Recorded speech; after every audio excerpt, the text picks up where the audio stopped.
The Earth might not be here forever.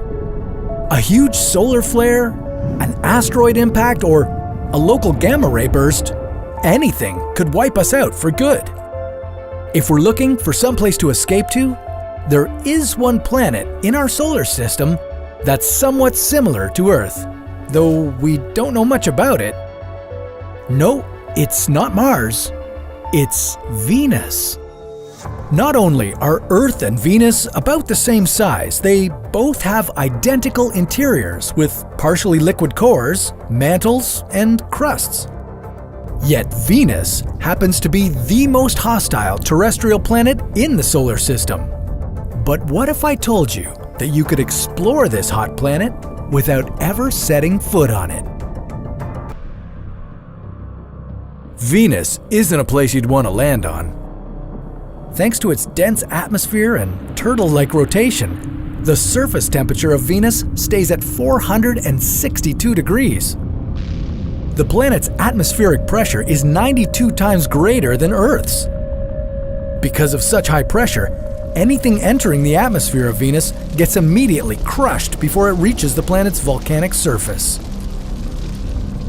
With such extreme atmospheric conditions, it's too dangerous to attempt a manned landing on Venus, but we wouldn't need to go down there.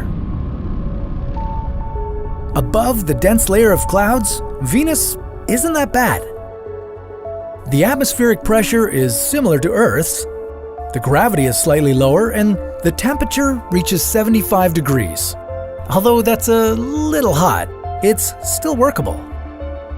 Now, how would we get there? Well, we'd need to start small. According to NASA's plan for exploring Venus, we'd send 2 spaceships to our destination. Venus is the closest planet to Earth. That's why it would only take 100 days for the craft to arrive there. One of the ships would be run by robots. It would carry a special airship that would eject into the atmosphere upon arrival.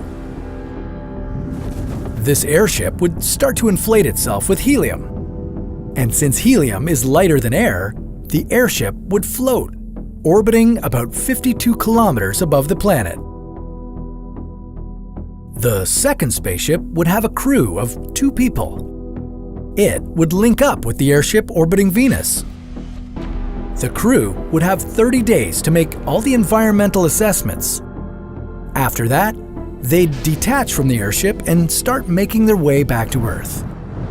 The return trip would take about 300 days due to the Sun's strong gravitational pull. But even with that, the complete mission wouldn't take longer than 450 days.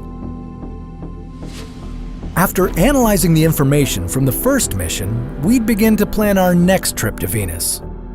But this time, we'd stay there longer. The next crew would have a year to study the planet and its atmosphere. One of the things they'd be looking for on Venus would be life. Scientists think that because microbes on Earth can thrive in acidic conditions surrounded by sulfur, there could be life found in the Venusian atmosphere. After the end of the second mission, we would start preparing to stay on Venus permanently. We would begin building cloud cities, where future generations of humans would live and hopefully continue to explore space and the origins of life in it. They might even solve the pressure problem. From there, they would terraform the planet and settle down on the once hostile Venusian surface.